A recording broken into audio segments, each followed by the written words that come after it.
Start recording. There you go. Okay, we'll call to order the Operations Committee meeting for April 14th, 2022. Thank you all for joining us this morning. I'd like to begin with a roll call. So Lori, if you wouldn't mind. Thank you. Bolinas Fire District. Here. City of San Rafael. Here. City of Larkspur. County of Marin. Here. Inverness. Kentfield Fire District. He's off, right? Muir Beach. Here. Novato Fire District. Present. Sleepy Hollow Fire. Present. Southern Marin Fire. Here, as well as for the city of Mill Valley. In Mill Valley. Okay, thank you. Marinwood. Here. Stinson Beach Fire. Stinson. Present. Town of Corte Madera.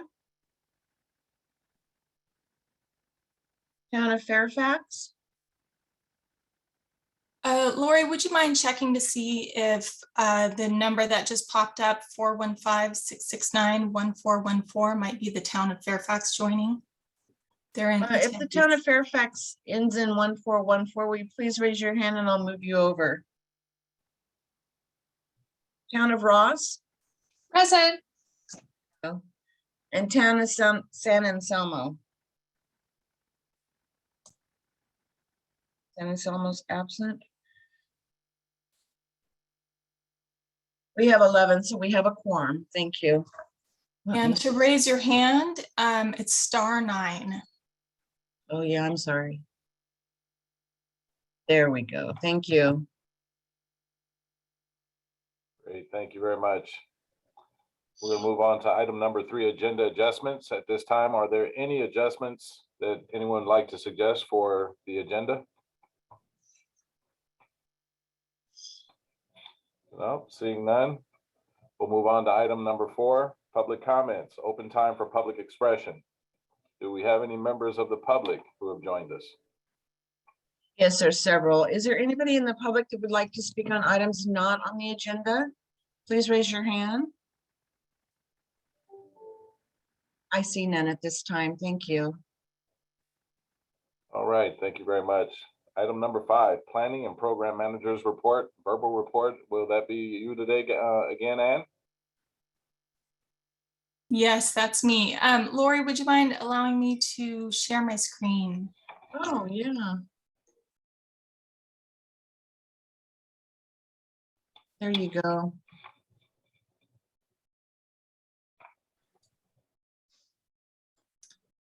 Great. Can everyone see my screen? Yes. Okay.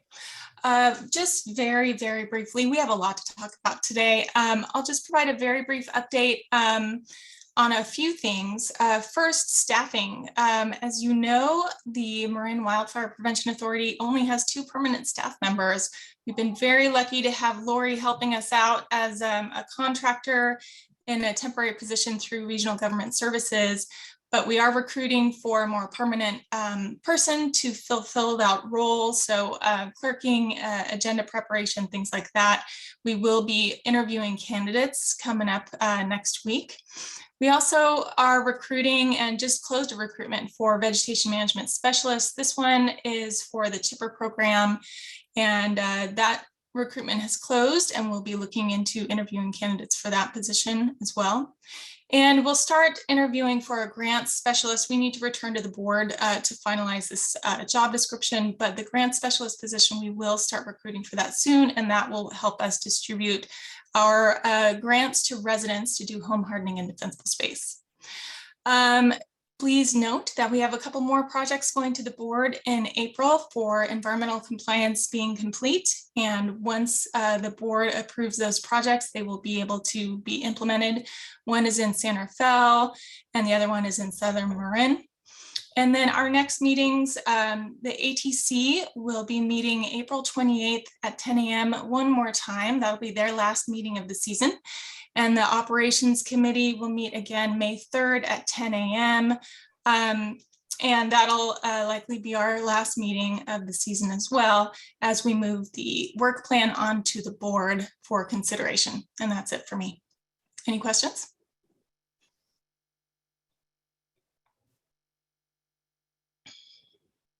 Doesn't look like any questions at this point. So can we now open the meeting to public comment, please? Yes, thank you. Is there anyone in the audience that would like to speak on the planning and program managers report? Please raise your hand. I see no hands raised. Thank you. Thank you. We'll now close the meeting to public comment. And we'll move on to item number 6, the consent calendar. And I think Krista Johnson has a question. Thank you. Just a quick question. So if the next ops meeting, is that expected to be an hour and a half? And is that via Zoom? That's via Zoom, and generally speaking, those are 2-hour meetings. We'll be discussing the work plan and hopefully taking action on the work plan and recommending it for board approval. Okay, thank you. Any other questions there? Keith, just if we're on the consent calendar, looking at the minutes, just a note that I was at the meeting for Marinwood on March 15th. March 15th, Eric. Okay. Thank I will you. make sure that's corrected. Thank you. Thank Lori, in the same section, if you could replace Kenny Stevens with Jesse Perry for the attendee for Stinson Beach Replace Kenny Stevens, with Jesse Perry. Jesse Perry. Okay, Thank you. thank you. Would you like me to take roll call on the I minutes? was just going to ask, can we conduct a roll call? Okay, thank you. Lori, if I Melina- may interrupt, we do have Heather Abrams from Fairfax, our ops committee representative from Fairfax, just joined the meeting that we should move over.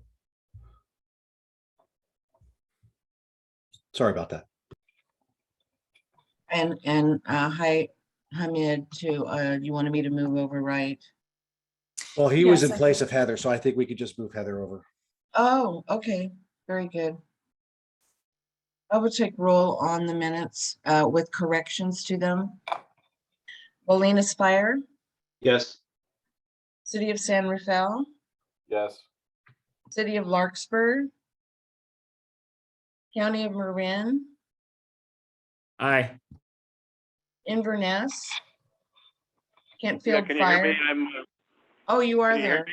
Yes. Yeah, thank you. we have no power internet, so I'm just on the phone. Oh, very good. Thank you very much. Kentfield Fire is out. Marin Beach. I mean, Muir Beach, I'm yes. sorry.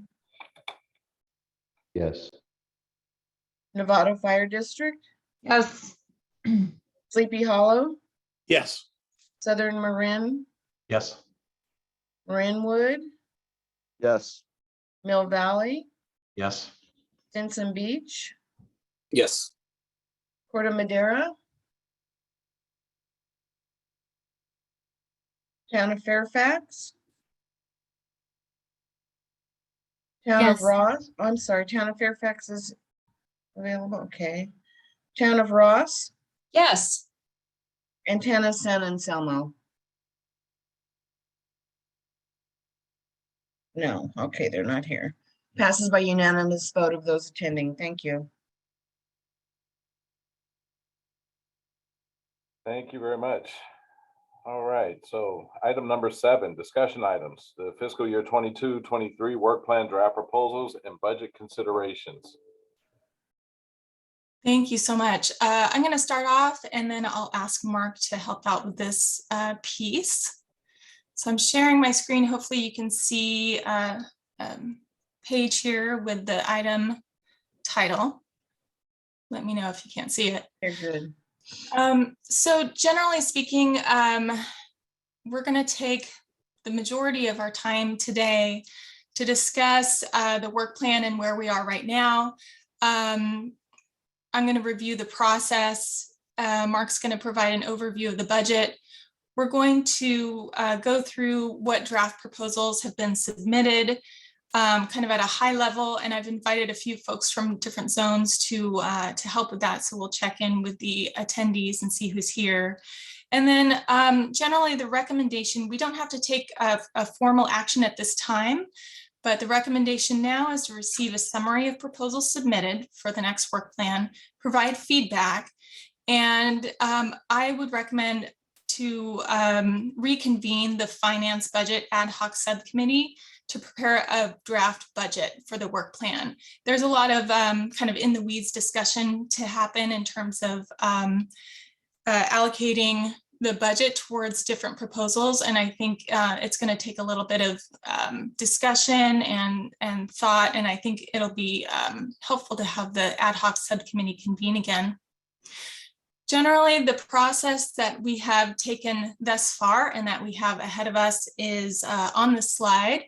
You may recall that we started meeting in December, really got going in January. The operations committee provided guidance for an overall strategy for proposals for this next work plan. And the ATC really started uploading proposals to the work plan in February and March and really dug in, used that new online tool to propose projects, a variety of projects that really fit nicely into those strategies and recommendations that the operations committee came up with. We've had a few bumps along the way in terms of the portal. We've been adapting as we go. One issue came to light this morning. Southern Marin, I'm very sorry, one of your proposals wasn't in the draft. That's included in the attached item for the agenda, but we do have it and we'll make sure that it is included next time around. We'll have a couple more drafts to go of the work plan. And so really the where we are right now in April is the operations committee. It would be a good idea to take a look at the proposals, make sure they're kind of in alignment with what you'd like to see next year for the MWPA and its member agencies, and think through that budget again, get into the weeds, the numbers allocated for each of the proposals, and then also for the overall kind of core JPA wide projects as well. And then at the May 3rd, the ATC will meet again in late April to discuss the work plan and kind of progress and proposals and direction. And then on May 3rd, the operations committee should take action on the work plan. That doesn't have to happen right now, but on May 3rd, it would be great to take action on the work plan and the budget and move it to the board for consideration. And I think that's May 19th that board meeting would take place. The good news is that we are several weeks ahead of last year's schedule.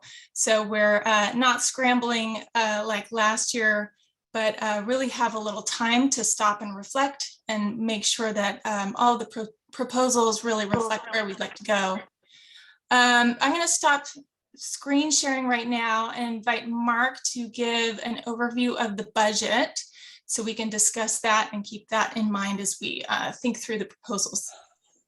Mark, Thanks, Ann. Yeah, thank you. And I just want to emphasize Ann's comment that we are several weeks ahead of where we were last year. And that's thanks to Ann's organization, but most importantly, all of the member agencies, ATC members. They have been putting in a lot of time into the portal. And we really do hope the portal streamline things. There were some hiccups in the road, but that's to be expected when you're creating something new. I am going to show our budget table that is in the portal. And Ann, if you can give me a thumbs up if you see it, perfect. And I'll start off with a thank you to Chris Tubbs, because Chris, while this isn't actually the spreadsheet that you made last year, it really is cut and paste from the spreadsheet that you made last year, and it has served us well. So we're continuing with it on our web portal. I'm going to give a really quick overview of how our supposedly simple budget but really is a complicated budget, lays out. And the starting place really is this square down here that I'm highlighting, the $20,506,188. That is our projected revenue should the board approve our 3% CPI adjustment at our meeting next week. Finance committee did support that adjustment. If you take this 20 million and multiply it by the percentages on this column, the second column in, those are the percentages of revenue for each jurisdiction. It creates the revenue values for each jurisdiction and also creates the values of the 60% of the core that you see in this next column. Now, remember, because of the nuances of county fire having pockets of jurisdiction in every of 5 of our zones, you can't just add up those totals to come up with the zone values. So this column that you see here, this area percentage, we base that on the actual aerials that we get from NBS, who's the company that manages our tax levy. And we created a spreadsheet from the APN tables to say how much revenue is being generated out of each area. And so that's the percentages that we have for this year, slightly different from last year, not much, but a little bit different from last year. And that has to do with new construction and or changes in low-income senior exemptions, or also people who have made adjustments to their building space in the tax rolls. And then the core minus admin, that's after we subtract the 10% of the core to fund the administrative budget. Now, before I go to the core minus region, I need to go scroll down for you and show you the regional projects that are being proposed. So the JPA wide projects. And I'll start off by saying that we had an ad hoc subcommittee that looked at projects JPA wide of the ATC as a whole. And they are the ones that worked with MWPA staff to create the JPA wide projects. We also had an ad hoc subcommittee of the ATC to work on the grant proposals. And I'll to be perfectly upfront, there is concern with the value that is right here, the $6 million that is slated for the JPA wide proposals. That's nearly double of what the JPA wide proposals were last year. There's some good reasons, and also some of it is, when you got your head down working on particular projects and you see the value of that project, you're not always thinking of the overall whole. And so the greater the number that we have in the bottom of this table, the smaller the number is for each of the 5 regions. And I'll go through each of these items, and there are definitely items that we feel that the finance ad hoc of the operations committee can make recommendations for changes. You'll see that the coastal zone environmental process has now been zeroed out. It had been at 100,000, I believe. It's been included in the overall environmental compliance. I'll get to that in a little bit. Public education is about a 50% increase from last year, but that's for good reason because of the marching orders given by your committee saying that we needed to have a significant increase in our public education, specifically reaching the people that we haven't been reaching, or as Bill Tyler put it, preaching outside of the choir. We've been really good at preaching to the choir, time to get outside of it. And Fire Safe Marin has done some excellent research on their metrics and have created strategies to increase that. Speaking of metrics, we do have public education metrics, and it's not just on the public education campaign. It's more centered on attitudes and knowledge of all of our residents. And this is a combination of the public education campaign. It's a combination of what people are learning when they are receiving their defensible space evaluations from our WIMs that are going to our properties. It's what they're learning during meetings like we had for the Greater Ross Valley Shaded Fuel Break. This was a fairly high priority for the board, but not as high a priority as another metrics that I'll talk about. Direct assistance to and the staff to support it. Direct assistance is the challenge that we've been having with our grants program. That is a reimbursement program for the low income, and those who are financially disadvantaged have a hard time putting the money up front to get the work done and then being reimbursed. So following San Rafael's very successful model of direct assistance, we are proposing a direct assistance program So rather than simply going requiring reimbursement for those with low income with priority needs, things such as bamboo, juniper, Italian cypress, high hazard fuels within zone 0, certain easy home hardening fixes, we can put crews on, whether it's Fire Foundry crews, AmeriCorps crews, or even private contractors that we have on retainer. We can go in and do the work up front without requiring reimbursement. That total is $860,000. That includes the staff to support. Based on the feedback from Santa Fe, this is a very staff intensive program. And MWPA staff feels this number can definitely be a number that we can reduce in order to increase the zone totals. Fire detection camera coordination, that is both for satellite and or camera-based detection. It's also in support of connecting our cameras to our evacuation maps. Fortunately, PG&E has promised to pay for all of the camera connections. So MWPA staff feels that this number can be greatly reduced, if not completely zeroed out. Defensible space inspection. We opted to put the subscription for our DSpace inspection app. Since all member agencies are using it, we put it into the JPA, into the core budget, rather than subtracting it out of each agency's DSpace budget, because we feel that we really need to keep the funding in the DSpace to keep how important that program is. We felt like it would be better to pull the subscriptions out of core rather than DSpace. Just to give you an idea though, if we were to pull it out of the DSpace bucket, it's 3.4% of each agency's DSpace allocations. Grant program, the following direction from the Ops Committee, the ATC ad hoc subcommittee made significant improvements to the grants program for both DSpace and home hardening. DSpace will remain a $1,000 reimbursement, but home hardening was increased to a $5,000 match. Correct me if I'm wrong, and 5,000. Thank you. And again, staff to support, but we do feel that this is a number that we can reduce if needed, especially since we will have unspent funding from this fiscal year's grant programs to roll into the next fiscal year.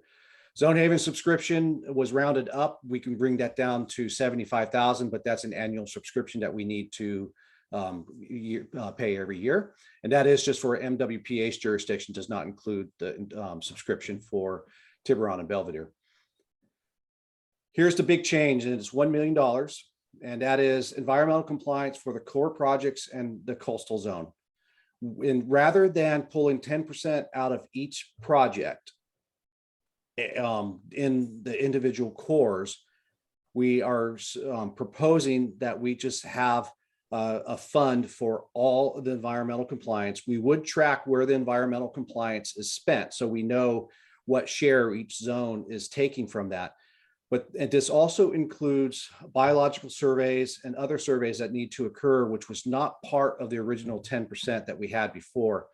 We're doing this to make it easier for the folks that are planning the project, so they have a fixed number to work from, not a number that changes based on sometimes going over the 10% for environmental compliance, or funds that would have to be spent on biological surveys or other surveys that need to occur. So they know exactly the target they're shooting for. And we do feel that we can create an efficiency by having it in the core funding. We can do some further analysis to see if this number is accurate. We also have already started a conversation with the Coastal Conservancy, and they are very optimistic that we would be able to receive some grant funding to go towards this environmental compliance. So any value that we get that decreases this number would go right back into the individual zones core funding. If we are tracking during the year and we see that we are not going to spend what is in this bucket, we would reapportion that back to each of the cores based on an equitable distribution of the environmental compliance that's been going on. Operational costs, this includes rent for the MWPA, and we are likely to be moving out of Southern Marin, who's been great hosts, but quite frankly, we are starting to grow out of the footprint that we're in. We also, as we move out of the COVID environment, need a location to meet. And the locations that we are finding, we're going to have significant costs per meeting. And we are actually money ahead if we create our own meeting space. It also gives us complete control of that meeting space. And considering that in some months we have 6 Brown Act meetings, having control of the schedule is pretty important for us. So we are looking at about $125,000 for rent for that space, which is actually for the amount of space that we would be looking at is very fair and reasonable. Additionally, as each member agency brings on vegetation management specialists, we see an advantage of bringing, and we'll be asking each agency if they will allow their VMS positions to come meet with Ann and all the other VMSs at least once a week. This would allow for us to have that space. And also we plan on making hoteling type workstations so that an additional day a week, the VMS can come in and work in our offices.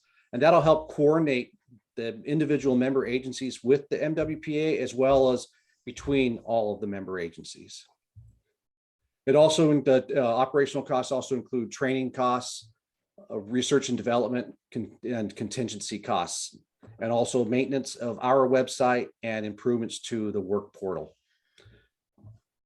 Chipper program and staff to support the very successful Chipper Days program that had been managed by Fire Safe Marin that is transitioning back into MWPA. This is almost the same as last year, just a small marginal increase based on the increased cost for contractors.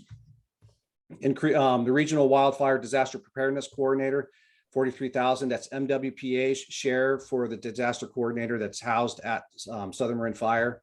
It is 1/3 of the cost of the entire position. This is the UC Master Gardeners. That's the second year of the agreement we have with UC Cooperative Extension. We're obligated to the $126,000 for that last year. Risk reduction tracking. This is actually a very high priority for the board, and that is to see if we are actually making a difference in the work that we're doing. And so the model that we're looking at is similar to the parcel level risk assessment that was created for the CWPP. However, if we're going to see if we're making improvements, there's additional data that we need to include.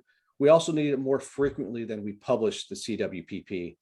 So we're looking at combining the data that we get from our defensible space evaluations and the reinspection, so we see the change that has occurred in the environment, in the built environment. Also taking into considerations the evacuation route clearing that we have been doing, taking into consideration any larger scale veg management projects, whether it be grazing or an example would be the Greater Ross Valley Shaded Fuel Break, or looking at Southern Marin. They have been doing a lot of shaded fuel breaks along the WUI boundary, both with MWPA funding and outside of MWPA funding. And then we also are finally going to be able to scientifically look at home hardening efforts that our residents have been taking, and partnering with a company called Willow Labs, who's analyzed all the damage assessment information throughout the state, and scientifically quantifying what has been causing homes to burn down. And by our defensible space evaluation data, we're going to be able to get a scientific risk rating for each structure that we've evaluated. So $60,000 actually if you consider what we're going to be getting out of it, is a pretty good investment. And the last one is the evacuation risk assessment. We had a set aside of $1 million from the first fiscal year of the MWPA. That's been whittled down through zone haven subscriptions, the issuance of our RFP, so on and so forth. And the proposed RFP is now at 1.25 million. So this 350 covers the difference between the 888,000 we have currently and the 1.25 we need. However, we are aggressively pursuing grants, and we hope to zero out that dollar amount there, and again, decrease the overall JPA totals. If we scroll back up to this last column, and this is where the ATC and staff was concerned, and that's the decrease in the overall totals for the core minus region. If you look at the totals for each of these areas, it is 63% of what last year's totals were. So, that's a pretty significant drop compared to what each zone had to spend. One big consideration, though, is of the 1 something million that Central Marin had to spend, 10% of that was encumbered for the environmental compliance. That's no longer in that bucket anymore. It's in the other bucket. So it's more like a 20-something% drop in revenue. But with I do believe that we're going to be able to bring these numbers up quite a bit with adjustments to the regional projects. I think that are sound adjustments. And these last two columns over here are the revenues that you can expect for your DSpace and your local. And remember, DSpace is -2% for the abatement, but we look forward to having a conversation about the abatement. And if we want to continue the 2% contribution to an abatement fund, or if we want to just disband that aspect of it because we haven't created policies on how to spend it, nor have we actually identified if we really want to continue that. And the JPA language gives us the option to not continue that. So that is a conversation I look forward to receiving guidance from the Ops Committee, the ATC, so we can make a recommendation to the board for a policy decision. With that, I'll stop the screen share and take any questions.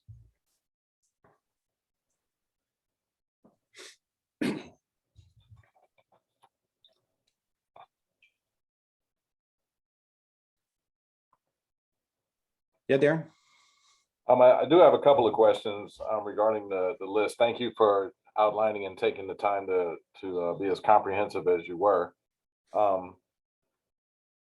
I'll move on down to, I'll stay primarily on the bigger expenditures, and I'll start with the chipper program as an example. And I just wanted to be informed as to whether or not we're using a competitive bid process. It seems like a substantial increase from the first year when we started doing the chipper program to where we are now at an estimated $1.25 million. And so are we using a competitive bid process, or is there a different process being utilized? No, it's absolutely positive, a competitive bidding process, and it's actually not that much of an increase. If I can be perfectly honest, the first bid the first proposal that we ever had was for $700,000, and that was only for half the year. And then we came in behind that and added $400,000 for the first half of the second half of the fiscal year, or the first half of the calendar year. So this 1.2 takes in the full breadth of the entire fiscal year. So it's only an increase of about 100,000. I see. Okay. I wanted to. Great question. I'm sorry. Great question.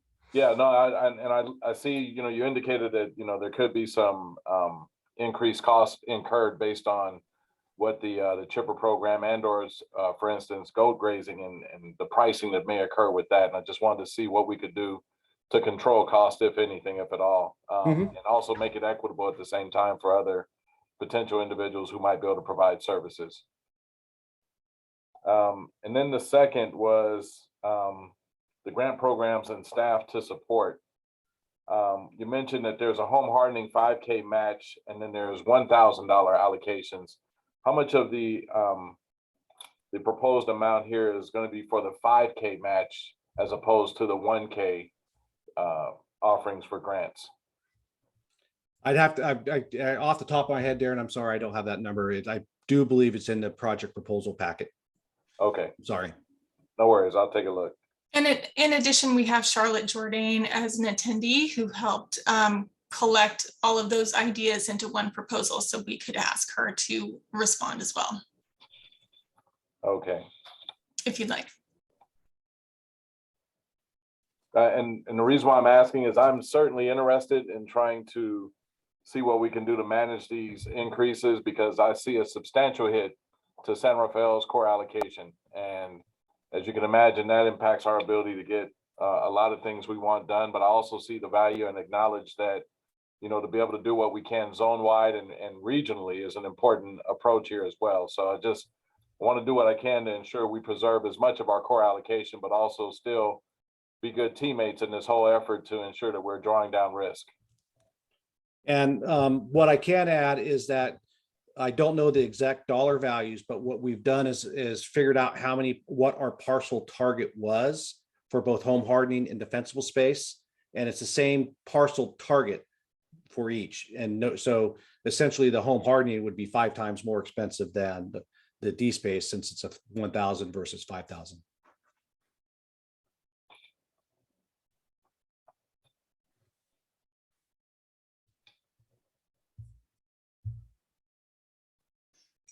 Charlotte, I've moved you to panelist so that you could answer questions. Are you there and available at the moment? No, she can't. Okay. Any additional questions, Darren? Not at this point. I think the others I can certainly, arrive at depending on how these figures get adjusted. Yes, absolutely. And then Jason. Thanks, Mark. A couple items. It's kind of the same vein. I know you're not going to be surprised. The environmental compliance versus the work being done. When you look at the numbers, this is taking us to, 20% project cost, which is probably, unfortunately, in alignment with some of what's going on out there. I think in talking to Ann at our last ops meeting, my concern obviously is the associated cost with that. And for every dollar we're spending there, it's less work getting done. Have we looked at maybe an option or opportunity to bifurcate our environmental compliance work and have one group as a consultant and another actually doing the work? And my fear is the fox is in the hen house. And, with a consultative group that, if they're the ones advising on what needs to be done and then doing, is there a bit of a conflict there, or could we create more internal competition by having a retained group? And if we're happy with the one we have, I forget the name off the top, leave them as consultative, but then actually have the physical work being done by someone else as almost kind of a firewall. Want to throw that out there, and it may not be an issue, but to discuss that. Then the grant dollars moving from 745,000.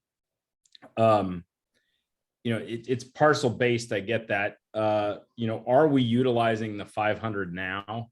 Because my question would be is, do we really want to up that budget if we're not maximizing it today?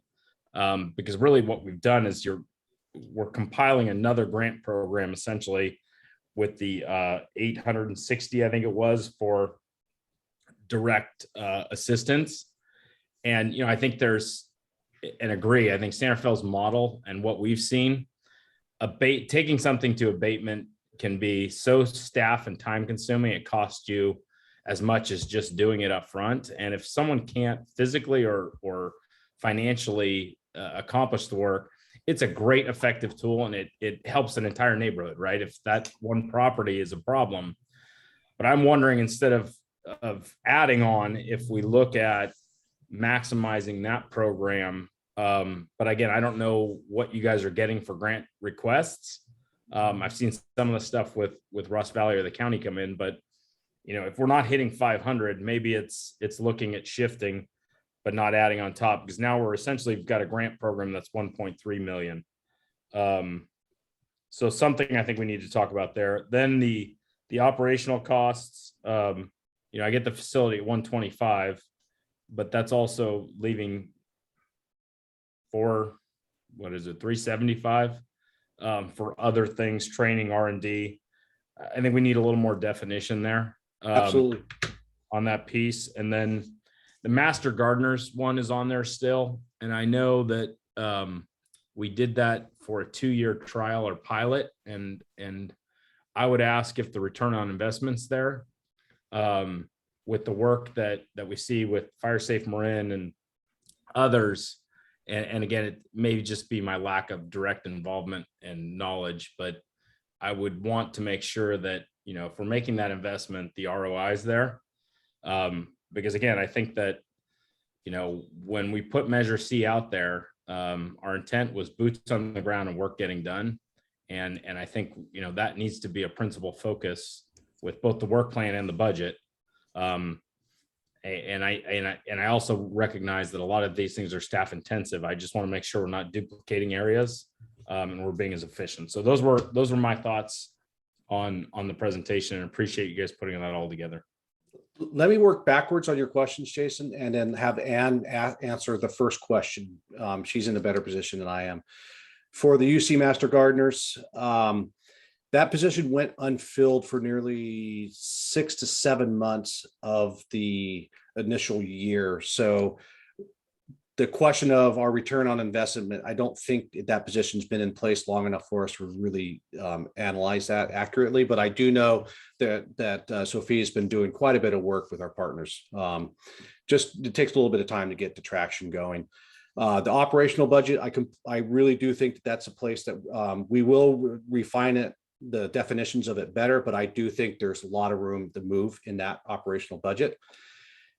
And then for your grant question, I took the look at the numbers yesterday, and I'm estimating that we'll have about 200,000 for home hardening and 200,000 for D-space rollover from this fiscal to next fiscal, given the rate that we're going. So that's why I definitely think that we can trim those numbers down quite a bit based on that. And then the big change, though, is that our home hardening program was at $500 matching, and we're going to $5,000 matching, just because the cost of home hardening, and we weren't really seeing the benefits that people could receive over the 500. So I do think there's quite a bit of room to move, especially with acknowledgement of the rollover from the previous fiscal. And you just reminded me, if I can interrupt for a second. Yeah, I think one please of the do. other things we need to make sure we advertise and signal is the grant funds we're receiving. And those may be going to individual agencies, but they're a collective benefit. So I think that, that's something to highlight. And I think last year we were successful to the tune of, at least the ones I was involved with, $1.5 million, maybe 2 million. There's a large forest health grant that's out there. And I think we should at least acknowledge and highlight or capture somewhere that we're still pursuing grant funds, because that's something the public expected. And I know they may be going to not MWPA directly, but another agency, but to have those and be able to highlight that, I think, is also something important. Well, you reminded me of a column that I forgot to talk about, and that we do have a grant revenue column. So as grant revenue is coming, we'll be able to add to these columns to show the change in there. So we do have that captured, Jay. So thank you for bringing that up. I forgot to mention that. And then I'll kick it to Ann for your question on environmental compliance. Sure, thanks. The 10% for environmental compliance previously allocated from each project's budget, worked okay for roadside vegetation management projects where it was, fairly straightforward, not a lot of sensitive resources, already a disturbed environment. And many of our projects are getting more and more complex as we grow and we think outside of the road lens. So I think that the environmental compliance costs aren't going to get any smaller. And in addition to the work that needs to happen before you start your project, there are also nesting bird surveys and potentially archaeological resources surveys that need to be done, botanical surveys as well when there are sensitive plants. And I've got a pretty good idea for what those costs are. So one of the things that now that all the proposals are in the portal, trying to go through and take a look at each individual proposal and see what the potential environmental costs would be. The initial number was pretty blind, just kind of a placeholder. We have no idea what projects are coming our way, but we need to budget for something. I'd also really like to streamline the process for funding environmental compliance, because during this current fiscal year, we've needed to go back to the folks who are actually implementing projects and let them know that, unfortunately, there are sensitive plants here. We're going to need botanical surveys, things like that associated with implementation. And then that changes the implementation budget and the money available for crews. And when you've already contracted with somebody, that's pretty difficult to adapt around. So we really wanted to streamline that process. in terms of overall cost, I've been doing environmental compliance for 2 decades, and it's a really expensive process, disappointingly so. I'm constantly looking for ways to streamline that process. For example, in the coastal zone, we just met with Coastal Commission staff to think through options to streamline that work. And as Mark alluded, the Coastal Conservancy, in addition, is interested in helping fund some of that work. So that's exciting. We've been meeting with entities from all around the state to think through how everybody else is doing it and see if there are any kind of silver bullets, see if there are any ways to work through that process in a more efficient way. And we think that the tools available are, a lot of front loading the work to get more work done in the long term. We met with an entity in Southern California, a coastal city who it took them 4.5 years to get their coastal development permit to do fire fuels reduction. And we're trying to learn from everybody else's struggles so that we can streamline our own processes. So, for example, we just attended the Association of Environmental Professionals conference where everybody's talking about the same thing, kind of streamlining. What are the tools? How is everybody else doing it so we can learn from each other? And so that's been helpful, and it informs our strategy. So, just know that we're doing our best to streamline and reduce costs as we go. And that's kind of the goal here, to be thorough, but also be as efficient as possible, and maybe even group projects into individual environmental documents. Last year, we didn't have that opportunity because we didn't have all the mapping and the project descriptions done early, but now we have more data, so we can potentially take projects that are near geographically to each other or a similar type and group them into fewer number of environmental compliance documents. So it's a bit of a struggle as we go, but we're hoping to streamline that and make it a little easier and more efficient this time around.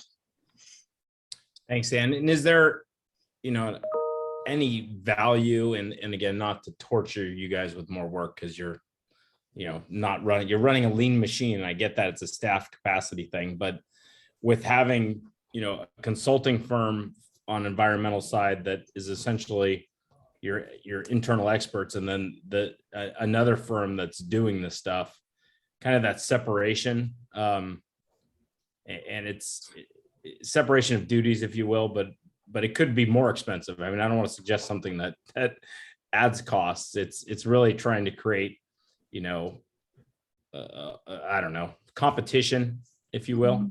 Jason, if I don't could know if there's add one any- quick thing on that, we actually do have a separation threshold built into the current contract with Panorama, is that if they recommend an environmental impact report, then that has to go out to bid. But we set the threshold at EIR, not at mitigated deck, neg deck, or even the Cal VTP. But we do have that mechanism. Perfect. Okay, that makes sense. Thank you. And just as an FYI, I've met with other county departments who are taking a kind of a similar approach in terms of environmental compliance. And so I think we're really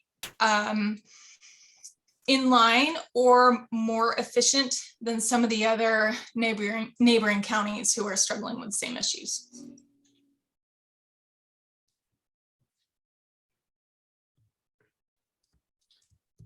Eric? Yeah, I just wanted to kind of parlay off of Chief Weber's concerns or comments on, in terms of environmental compliance. Are we looking at this from a long range view with some of these studies too that could potentially reduce costs in future years? I mean, I know bird nesting, you got to kind of do that around the right time each year, but things like cultural or even sensitive plant species, if you can look at a larger scale of area than just what you're looking to do that year, I would assume those can carry over, for several years, especially on the cultural resources side, or even the plant studies for the most part, that, give the opportunity to then bring that down, so you don't have to repeat a similar study and kind of take advantage of economies of scale. I just want to know that my thinking is correct on that. Yeah, absolutely. Every season you have to do nesting bird surveys if you're working within a certain time period, but with some of the other surveys, they're good for a few years before they kind of expire. So for example, working within the Greater Ross Valley Shaded Fuel Break, we just worked on a right of entry with Marin County Parks and Open Space to allow for botanical and archaeological surveys within project areas for future implementation. And those botanical surveys will be good for 5 years. So yes, we are thinking about that. And that is a really important part of the equation. And that's also why we include future maintenance into our environmental compliance. So once we have that, exemption or whatever the environmental document is in place, then that's good in perpetuity. You may need follow-up surveys from year to year for nesting birds or things like that. But yes, absolutely. That's part of the equation. Really important.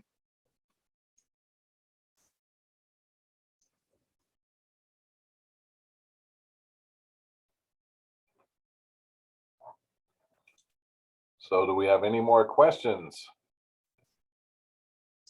We do have plenty more to talk about. We haven't even gotten into the zones yet. Right. That'll be next. Now, shall I open this section to public comment right now on just this item, or should we move and cover everything and then open to public comment? Lori, do you have thoughts? Did we do that with ATC, public comment on pieces of the item?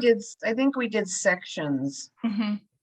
So you don't lose your probably train of thought of what you were talking about to go back. I mean, it's easier. Great, to let's do go it. ahead and do that. Yeah.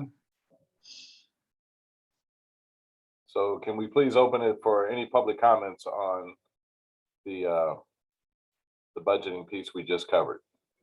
And we do have some citizens that would like to speak.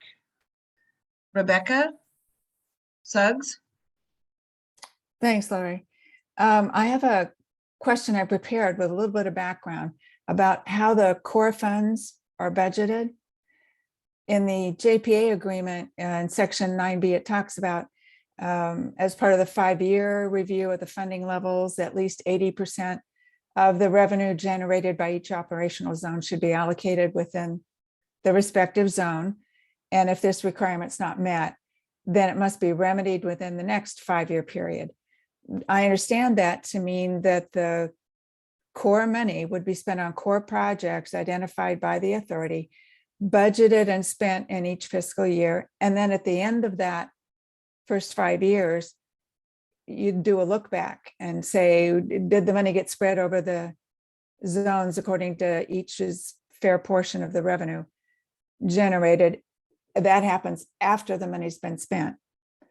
In contrast to that, what I'm seeing happen is at last week's ATC committee meeting, and then now at this meeting,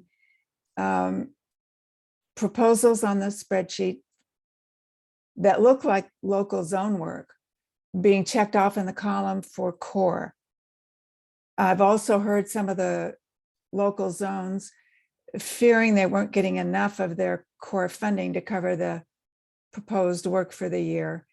And then in the agenda packet, I also saw there was a comment from ATC. The overall cost of JPA-wide proposals is currently high and should be reduced in order to reduce the impact to the member agency core projects. That all makes it sound like the zones are using core 60% funding to budget for their proposal plans before the funds are spent. That's a pretty big difference in, or philosophically, in how the core funds are being budgeted. The ATC discussion and the discussion this morning seems to imply more control upfront, Yes. from the zones about the budgeting for zone or for a core. So I'd like to hear that. What discussion you guys have had about that, what conclusions you've come to, and then what's the funding, what's the philosophy going to be as you're doing the budgeting funding for how the core funds are going to be budgeted. Thanks. And I'll take that, but I'm getting to my screen share because I think it'll be easier to cover that. Now, this column, this core minus region, those are still core projects. So this funding per zone are still core projects, as are the JPA or the regional wide projects are core projects.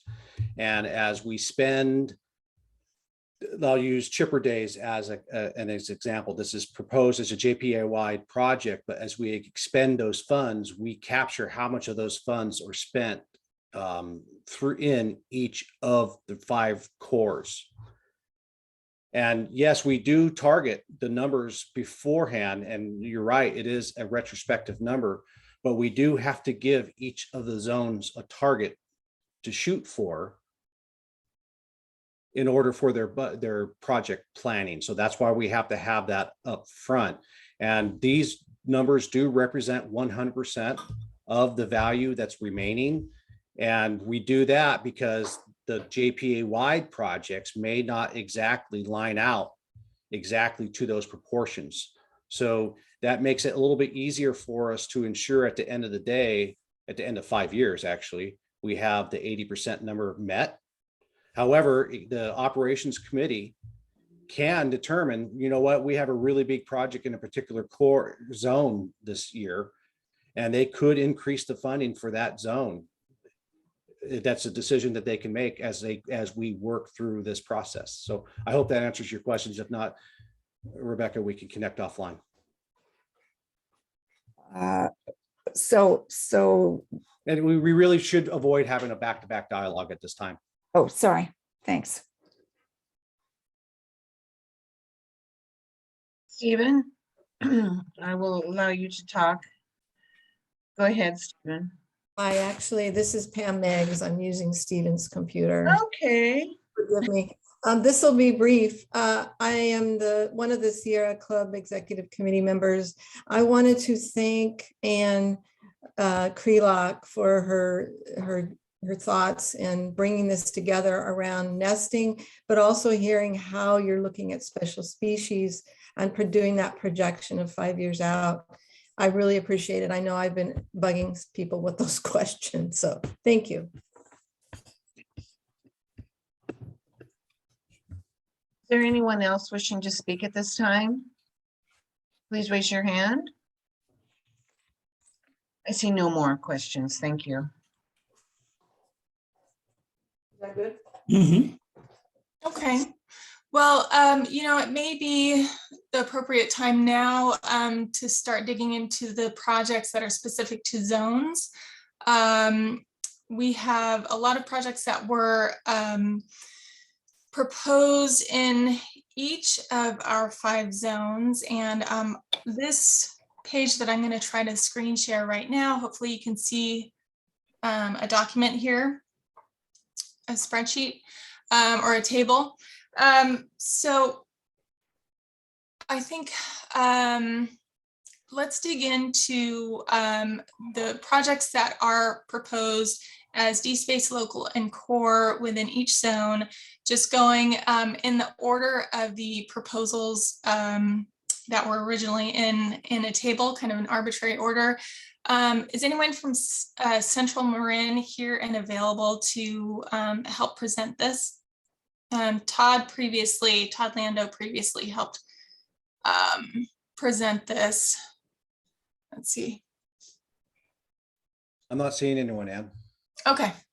Okay, then I'll give you a quick rundown, and anybody in the operations committee who'd like to share your thoughts and add to what I'm going to say, please feel free to do so. So Todd Lando, on behalf of the ATC, and on behalf of many of the entities in the Central Marin Zone, entered projects within DSpace that are really copies of each other, and that's the Defensible Space Inspection and Evaluation Program for each of the communities. He was able to kind of copy a proposal and paste and create several duplicate proposals. That includes also a request for some additional funds to help supplement that program, and that's what the Greater Ross Valley Defensible Space and Home Hardening Evaluation and Inspection Program supplemental funding item is. In addition, in the local budget, he was looking at defensible space voluntary abatement programs for several communities, as well as grants for de-space work, invasive vegetation treatment programs. That's a duplicate of some of the projects that were included in the last work plan. And then the Palm Hill evacuation route parking boxes, that is, I don't know the details offhand, but parking boxes in this community. An additional shaded fuel break in the Ridgewood area, and that is a share with San Rafael. And I know we have San Rafael on the line who can help talk about that project. And then implementation, Greater Ross Valley shaded fuel break work. So in addition to the planning effort that was included in last year's work plan, implementation funds to help with that for the next fiscal year. And in addition, as many of you know, we do have a grant application in with CAL FIRE to help fund some of that implementation also. And then more work on evacuation route vegetation management. And as I mentioned before, we do have a process going on right now to determine which projects are carryovers from last year into the fiscal year 22-23 work plan. And those projects will retain their previous project codes to track projects over time. And then many of those projects will have their environmental compliance completed already. And then, so for example, the evacuation route work may have all of its environmental compliance done if it was all covered under the previous notice of exemption. So that was also part of the conversation around budgeting, making sure that the zones and the agencies that have already completed environmental compliance or that have proposals like planning projects in process that include environmental compliance aren't kind of dinged for already planning ahead in terms of that kind of that $1 million environmental compliance set aside. So that's something that we've been thinking through also. In West Marin, do we have anybody on the line who might be able to speak to West Marin? Previously, Jordan helped with that. I'm not sure if he's available today. We do have Gavin Albertoli on the line if we want to. Oh, great. Bring in Gavin. Gavin, do you mind speaking to some of these projects?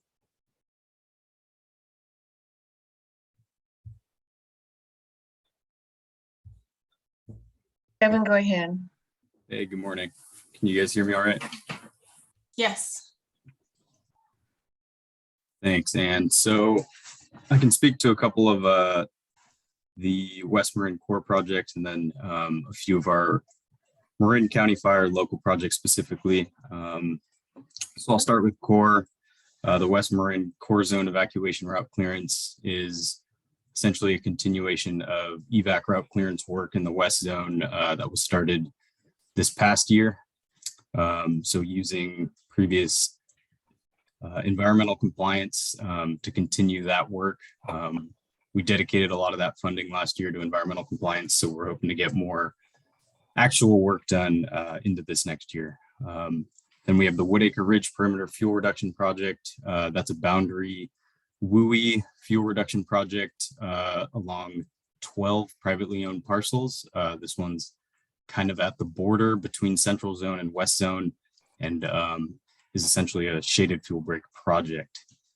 Moving into some of Marin County Fire's local projects, we have more evac route clearance work in the Inverness Ridge Association, which should be covered under last year's environmental compliance, as well as we're hoping to get that CDP here to get some more work done in that area. We also have more continued evacuation route clearance veg management work in the Rancho Santa Margarita community in Nicasio, as well as a Firewise community hazardous plant support project that is similar to Santa Fe's direct assistance model, where we can provide either green waste assistance or kind of direct cutting and removal and debris removal assistance for those that need it. And I'll let Stinson and Bolinas talk more specifically if they're available on their local projects. Thanks so much, Gavin.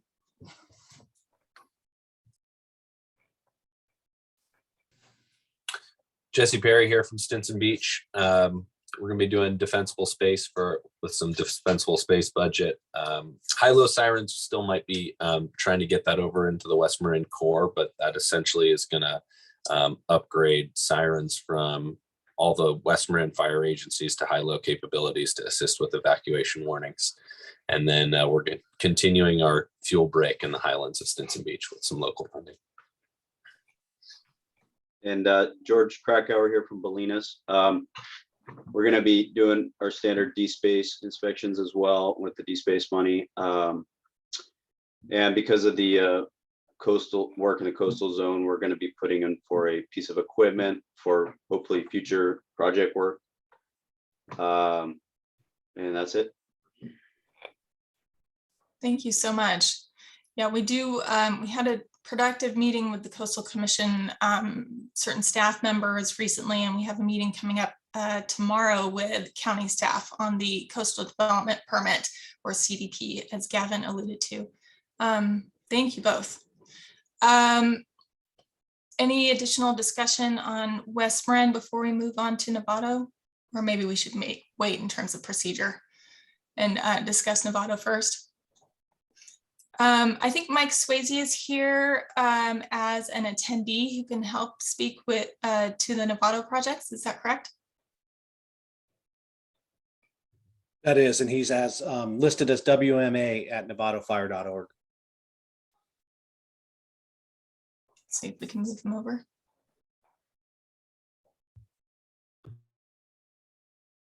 Here I am. Hi, Mike. Do you want to share our list? Yes. Thank you. I have it up on the screen. Can everyone see it? Yeah. Great. Okay. So I can't see, what's that first column? Is that the DSpace? I think that's DSpace. Yeah. Yeah. So our DSpace budget is solely for our 6 wildfire mitigation specialists who do home evaluations and are really the gateway to our grant program, our home hardening grant program, and our vegetation management grant program a little bit farther down on the list. Just as we've allocated this current fiscal year about $900,000 for grants at the 1,000 and 5,000 level. And we're on schedule to expend all of those funds. And if you look at the match of what the homeowners are spending to reach that match, it's a pretty significant number. We're looking at hiring another vegetation management position to support field work as we expand our fuel break work. Moving down to Greater Novato fuel break. We are pretty much copying the Greater Ross Valley fuel break plan process. Pretty excited about that. Should develop quite a, would be the blueprint for most of the work in Novato. We're budgeting hopefully for being able to implement that, some portion of that plan this coming winter. Moving on down, we have an existing evac route veg management project in Black Point. We also have further down in Novato evacuation route, which is most of Novato. Those are continuations of existing projects. If you could scroll up and see if I might have missed something. Nope, we're going well here. We're looking at developing a prescribed burn plan and potentially implement that project on a ridge that we share with San Rafael zone, the ridge between Marin Valley and St. Vincent's, between 101 and the Bay. We're looking at all of the fire roads leaving the valley, going up into the hills, north and south, on private and public lands to see if there's maintenance issues for fire response and vegetation management that we could do along those roads. We have a 2-acre eucalyptus stand abutting a community that we hope to remove the eucalyptus and convert that to a riparian woodland. Marin Highlands fuel break maintenance, that should be Ignacio Valley fuel break maintenance, Bahia, Marin Valley. These are continuations of already approved projects, and has noted that compliance is completed. And yes, we have to do survey work in advance in some cases, but there's no further environmental evaluations that are needed there. Fire Smart demonstration garden at Station 63. This is one of our stations in San Marin, on San Marin Drive, and it's a smaller station with a landscape, just like the homes in that neighborhood. It gets a lot of traffic along there, so it already has a model garden, but it needs to be renovated. We hope to feature, Fire Smart, water-wise, biologically rich features, and hope to get some support from the master gardeners and UC extension position for developing that project. Our fire adapted multimedia campaign is really looking to pump out our prevention and safety messaging, social media, print, banners in downtown area, and also kind of sell our home evaluation and our grant program. Finally, we're doing a study for an LRAD, for Novato Fire District wide LRAD system. So that's just a plan to evaluate what our capital investment would be needed down the road. That's all I have. Thanks so much, Mike. Really appreciate it. Let's move on to San Rafael. I believe that Quinn and Kate are both on the call. Who would like to discuss these projects? I see Quinn's hand up. Okay.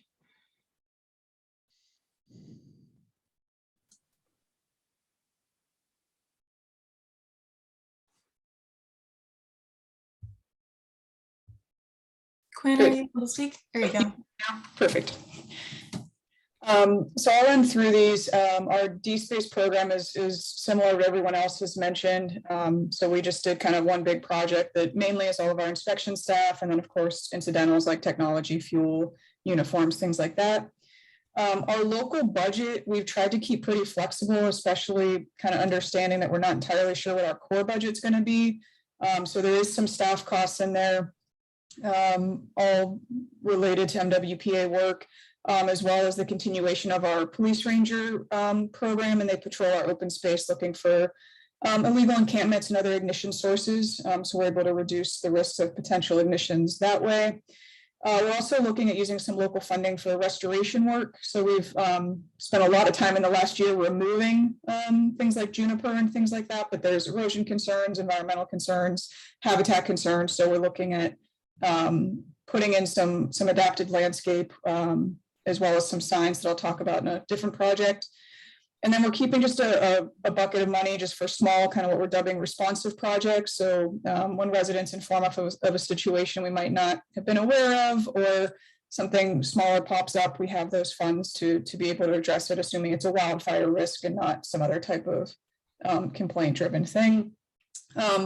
We did get a CAL FIRE grant last year that does have a 25% match, and that's for a project that will mainly impact the Crystal Park neighborhood for a shaded fuel break, as well as a little bit of work in Terra Linda. So we'll use some of our local funds for our match.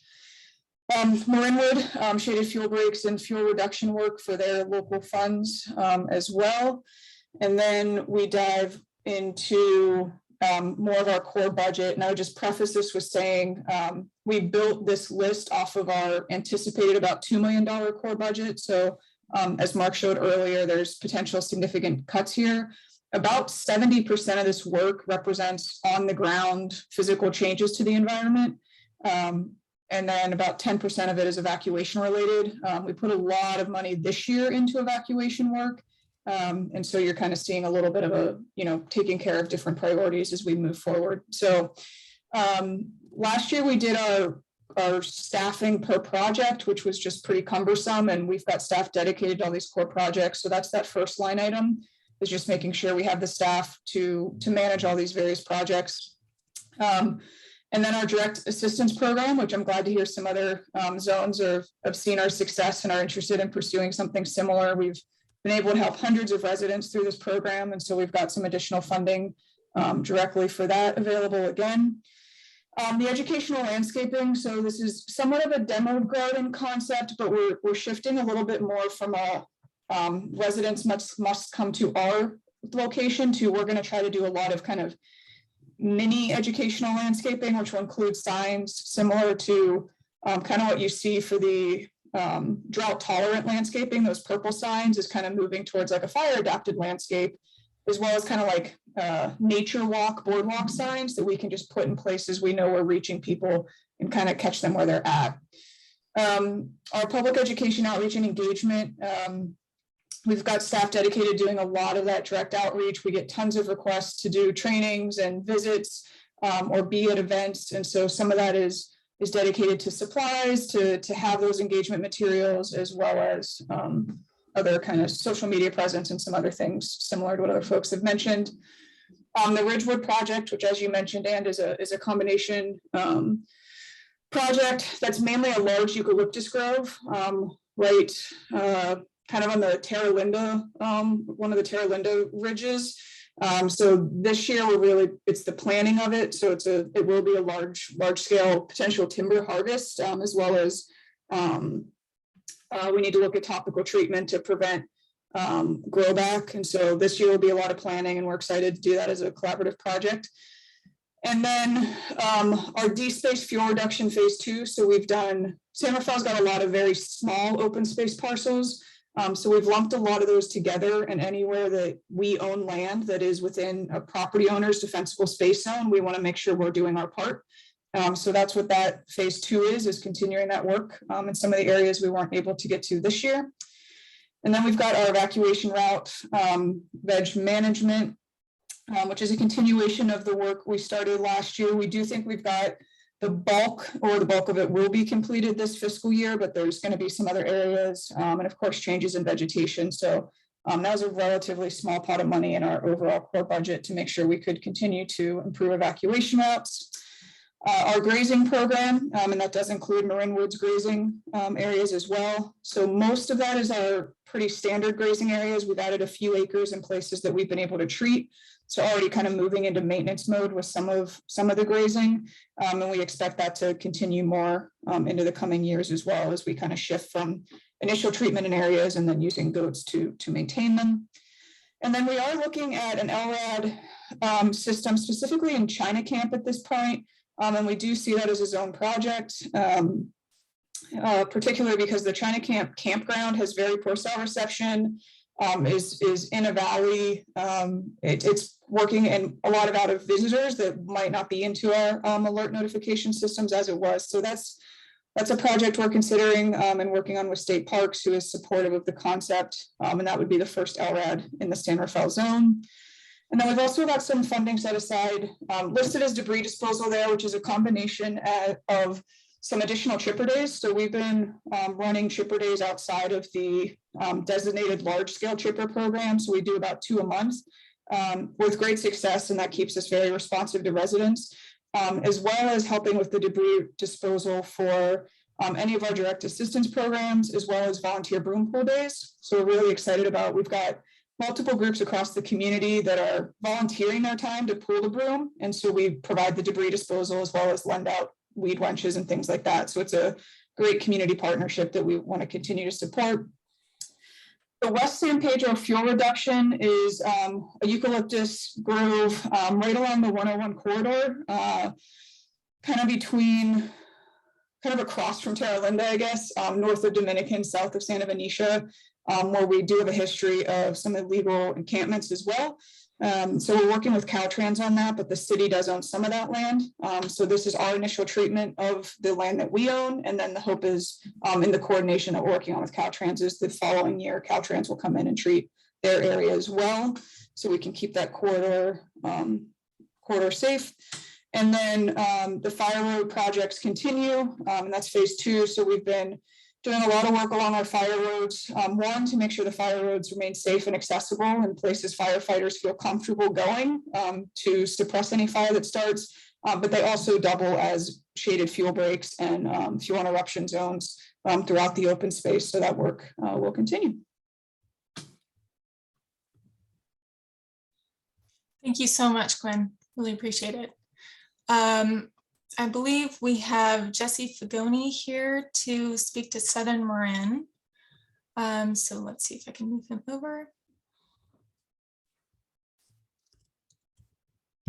Great. Hi, Jesse. Thanks for joining us. I'll share my screen again. Hi, thank you. And can you hear me?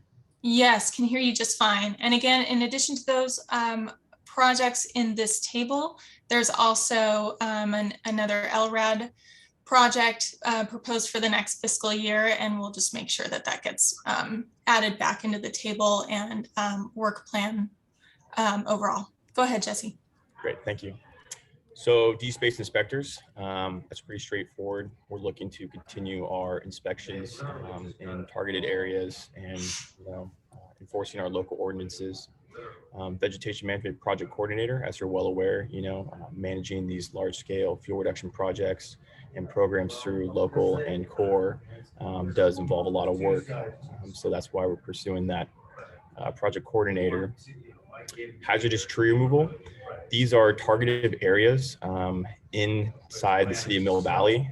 This includes dead or dying trees, eucalyptus trees that we have listed out in our proposal.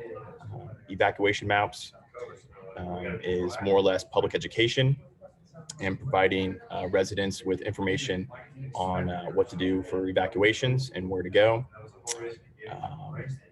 Same thing for wildfire evacuation maps for Southern Marin, same kind of setup.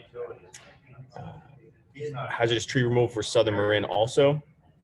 So these are projects similar to the city of Mill Valley's local project that we want to target hazardous trees along evacuation routes and proximity to structures. Vegetation management specialist, that's just an added position to help manage all these programs and projects within the department. Summit and Ralston fuel break, which is going to enhance our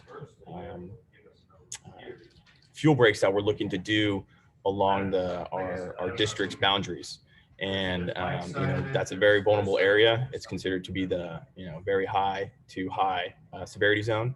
So we've chosen that area as one of our fuel breaks. Additionally, Ring Mountain fuel break.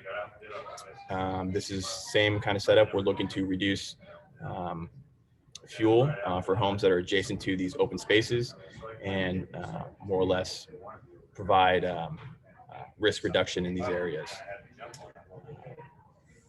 Fuel reduction. The fuel reduction zone, Marin City. Maybe Marin County Fire could speak on that. I don't know if we put in that one. Evacuation route management, Throckmorton. Yeah, that's Marin County Fire. So I think I covered what we originally put in for. Thank you so much. Oh, and actually, I have one more thing. Oh, so the LRAD is I know it's not listed here, but it's the Southern Marin Notification Network. Its scope is to expand as a regional early notification network, including multiple potential sites in the southern region. Thank you so much. Gavin, do you want to add anything related to the Marin County Fire projects? And then if we have someone from Muir Beach who'd like to expand, that'd be great too. I'll confirm all that. That'll be back tonight. Yeah, here quickly for the Marin City project. That's just another boundary fuel reduction project around the community of Marin City. A lot of unmanaged eucalyptus stands in that area. And the Throckmorton Ridge project is more roadside vegetation management in Muir Woods Park. So just a continuation on roadside veg management that Mill Valley's been doing into the county service area. Thanks. Thank you so much. And we'll make an edit to that table to make sure Marin County Fire is listed as the lead for the Marin City project. Thank you. Okay. Let's see. Chris, do you want to talk at all about the Muir Beach project, or are we good? And are you asking me? I can't see who. Chris Gove had to step out.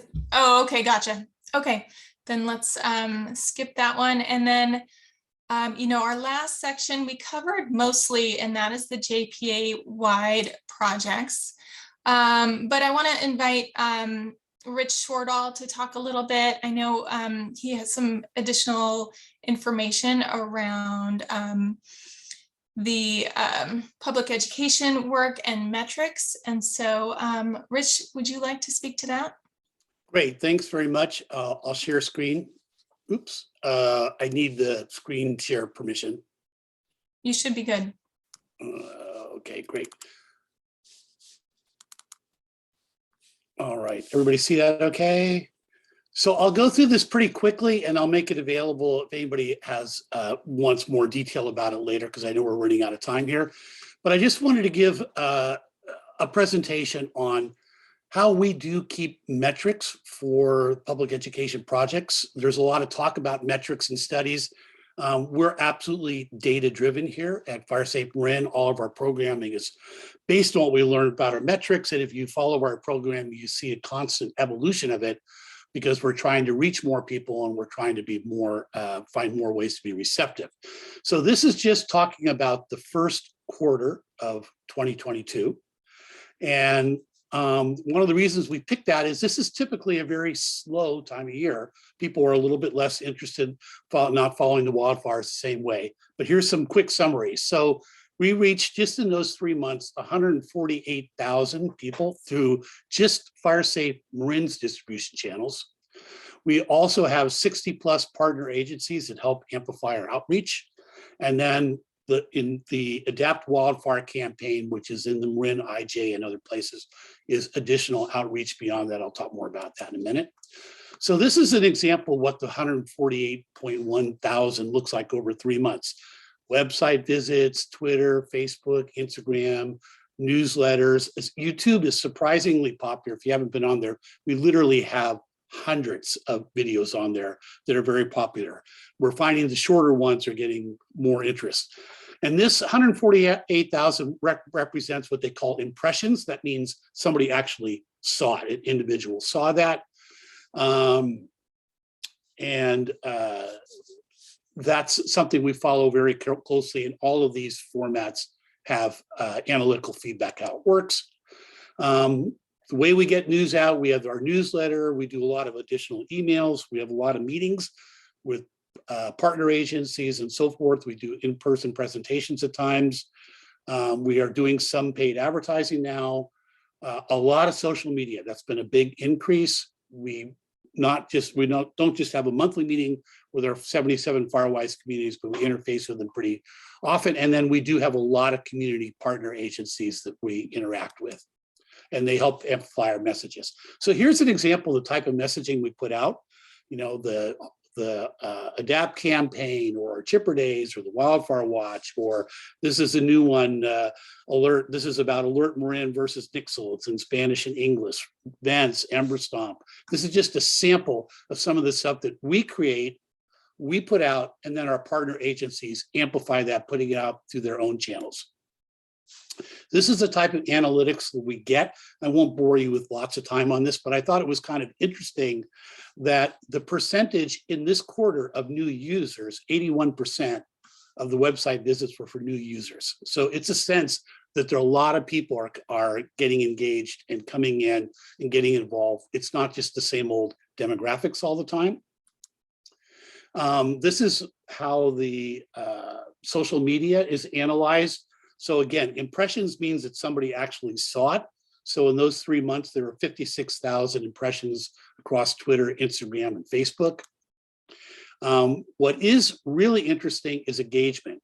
An impression means you looked at it. Engagement means you did something with it. You liked it, you forwarded it, you did something like that. Our percentages, they may sound low, but they're extremely high for these kinds of mediums. So Facebook, 4%. The typical thing is more like 1%, or Twitter's 0.5%, we're 3.8. High engagement on Instagram. So they're not just seeing it, they're engaging with it at a high percentage compared to most other people who are doing the same type of work. This is just a little sense. I won't spend a lot of time on this, but for example, our website, we're up 13% from last year in the same quarter. The 56,000 impressions on Facebook. Our newsletter goes out to 5,000 subscribers, but the mind-blowing number really is that there's a 56% open rate. Most advertising is in the range of like 10 or 12%, and they think that's pretty good. A nonprofit that hits 20% is doing well, 56% is unusually, extraordinarily high. And then it's a 10% click-through rate. So when you open the newsletter, there's quite a bit of content right there, but if you want to delve into it, that's a click-through going further. So we're really doing pretty well with that.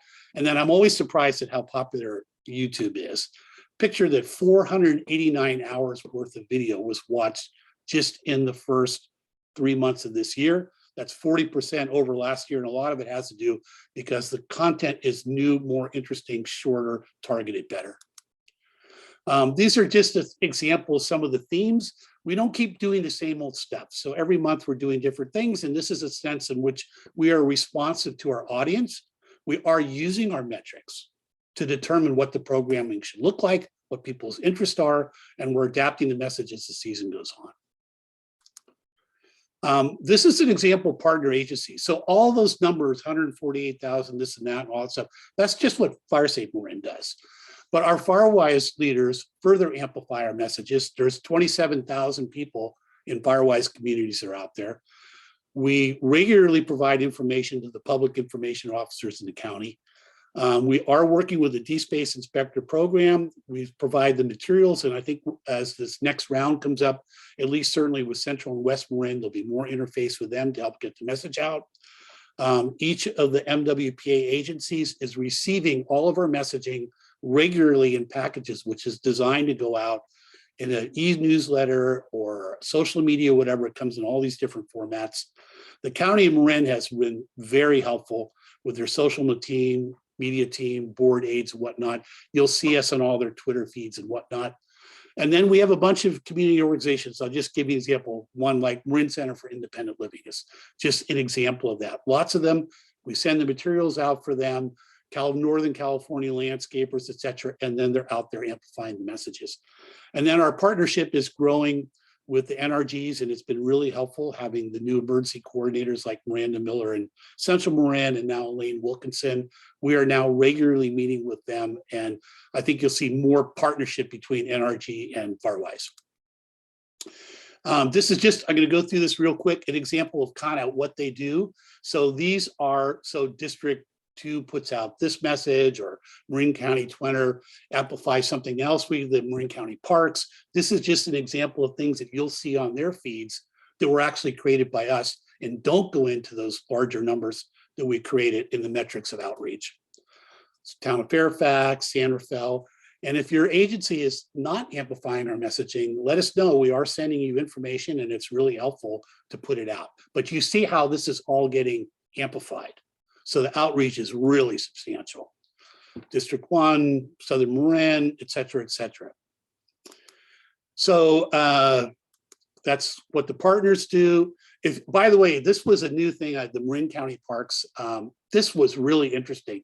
This was a, forget the proper name to describe it, but it was kind of a discussion with Nate Clark and Kaya Halpern from our stand. It's really fantastic, all about bird nesting and whatnot. So that was kind of a new thing that we got into that was really well received. So you might want to check that out.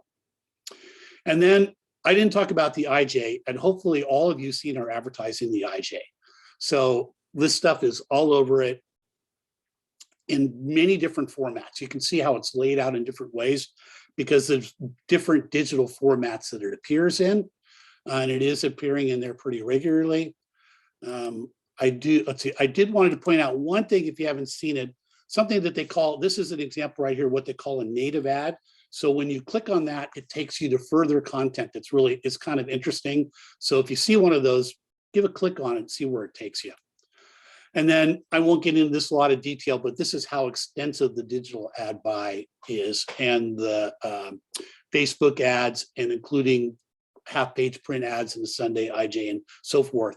So all of this is sort of what's forecast through the end of the fiscal year out there. So, you know, you'll see 100,000 impressions a month, or 125,000, or every Sunday you're seeing the half-page ad and so forth. So we're quite visible in the IJ, and none of that goes into those larger numbers I put at the beginning. So with that, I just wanted to add the one last thing. We're also, like I say, we are really paying attention to the demographics here, and we are not working in a vacuum. We're working with other companies like Gigantic Ideas and whatnot, who are really kind of specialists in this. And I wanted to leave one last thing, and this is a short video, but I want to give you a sense of the type of video content that we are creating these days. This doesn't take very long. This is kind of new, but I think this is pretty cool. See what you think about it. This is Marin, our beautiful home. But we live with a growing threat of wildfire that could take us all away. It's time for us to make some changes to protect our community. It's time for us to adapt to wildfire. This means reducing fuel in the forests, along roadways, and in our yards. It means cleaning gutters, installing fire-resistant vents, and moving things that burn away from your house. We can protect Marin from wildfire if we all do our part and work together. Let's get to work.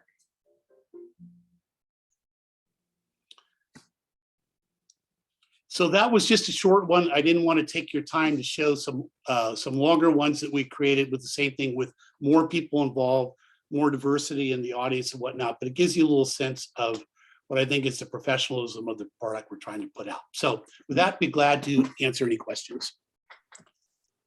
Thanks so much, Rich. So, you know, at this point, I think it would be great to have a discussion around this and any other thoughts around approach to for the ad hoc subcommittee to have in mind as they're discussing how to allocate the budget to both the JPA wide projects and other proposals in the draft work plan.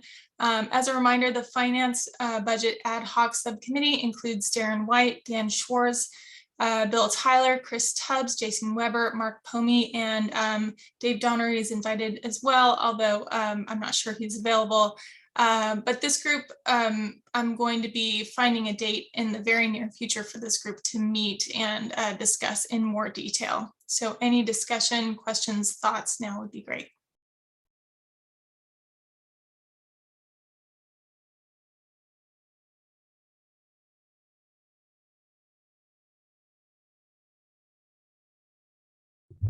Well, I do think the message was loud and clear that we need to find ways to trim the JPA wide projects. And I think that's what staff, along with the two ad hoc subcommittees that help build that, along with the finance ad hoc, we can definitely do that trimming in there to be able to increase the on the ground projects within each of the core zones.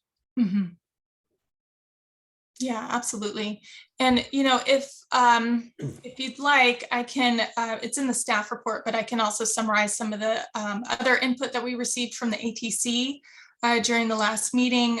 One of the big concerns was that JPA-wide project overall budget and how to trim that to reduce impact on the budgets for each zone. We also received the comment that we wanted to potentially move that coastal zone compliance piece into the overall environmental compliance piece, which we did. we wanted to make sure to keep in mind that certain member agencies have been including environmental compliance into their planning process and their project, their proposal budgets. So we'll make sure to keep that in mind as well as we move forward. There were questions about the attitudes and knowledge metrics and the process. And I think some of what Rich talked about today helped answer some of those questions. And then clarifying MWPA's budget regarding administration and operation. Mark addressed a question about that today, so we can do that. And then adding more details to proposals, particularly those related to vegetation management, and do a bit more mapping, which is what we have been working on here. I'm going to quickly just share my screen so that you can see. We've been working on trying to map proposals early in the process so we can see geographically where they're distributed around the county. So worked with Panorama in the last week or two to try to map kind of initial guesstimates of where some of these projects are if they don't have exact locations in our current database. But generally speaking, this map shows where proposed projects are. That's in your draft report and attached to the agenda. So you all have this. We have maps for each zone. So here's Central Marin. It shows the Greater Ross Valley Shaded Fuel Break in yellow, shows all of the projects, including, staffing that are just kind of, represented by a pin and then listed in subsequent pages. So this reflects the table that we went through previously. So each zone has a map. This is West Marin. So don't want to make you too dizzy by scrolling too quickly, but each zone has a map that you can refer to that I think will be really helpful to visualize where the proposals are located. And I think that'll help inform the discussion as well. So any other thoughts or questions would be welcome.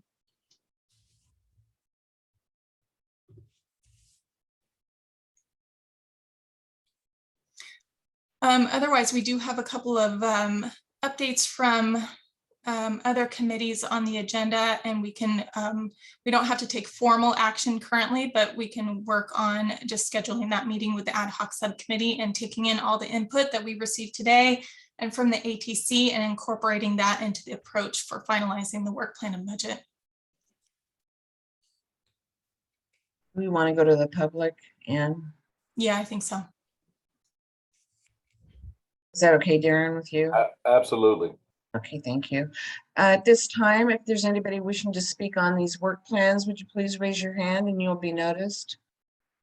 Rebecca? Thanks. Could you define the difference between local and core? It looks like there are both, I'm seeing both defensible space and veg management in local and projects checked off as local and core. So if you could just say what makes it a core rather than local? Mark, I'm going to ask you to respond to that since you came up with the definitions earlier. I'm going to punt. Yeah, so the local projects are proposed by the individual member agencies. Core projects are for the 5 core regions. They could be very similar in nature, but it's just that we have a pass-through for local dollars of the 20% of our budget. And those proposals that are in here are not actually for approval for the board. It's just advising the board what the member agencies are looking to do with their local dollars. Whereas core projects are intended for the entire core region. They may be smaller projects that only incorporate a portion of that region. And those projects are subject to approval of the board. And that's coming from the 60% portion of our budget. Is there anyone else at this time wishing to speak or ask a question? Please raise your hand. I see no other comments. Thank you. Thank you. We'll close to public comment and I believe that ends our discussion items. Is that correct, Dan? Yes. All Thank right. you. We'll move on to action items. Does anyone have any action items at this time? Seeing none, we'll close or open the public comment and close simultaneously. And then move on to committee reports, Citizens Oversight Committee. And who will we have speaking on behalf of the COC? Lucy, is that you? Sure. Great. Okay. Well, good morning, everybody. Just to let you know that the COC is busy writing its report. We're held up a little looking for some numbers, but in general, we're moving ahead.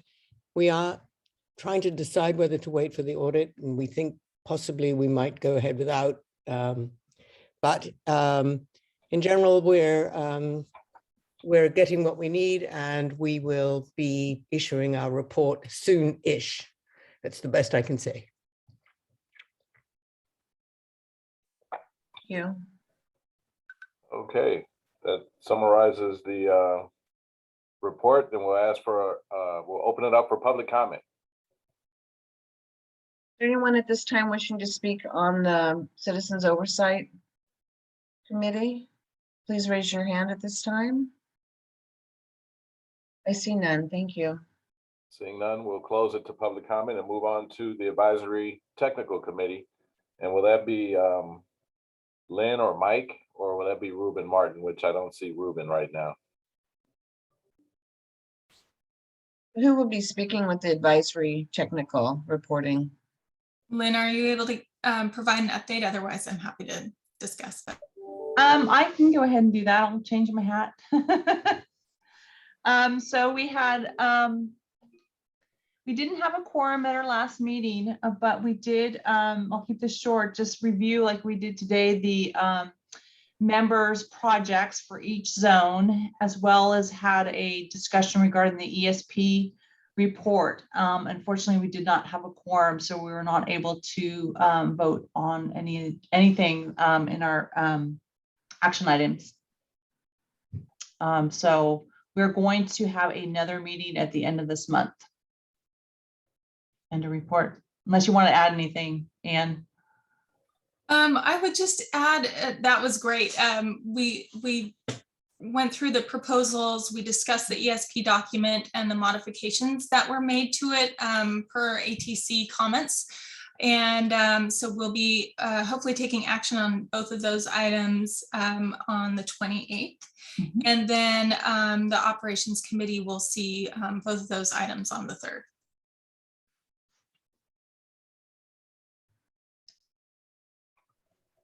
All right. We'll open up the ATC report to public comment, if any. Is anybody in the audience wishing to speak on the ATC committee report? Please raise your hand at this time. I see none. Thank you. Thank you. We'll close it now to public comment, and we'll move on to item number 10, committee members' requests regarding future agenda items. Do we have any requests for future agenda items?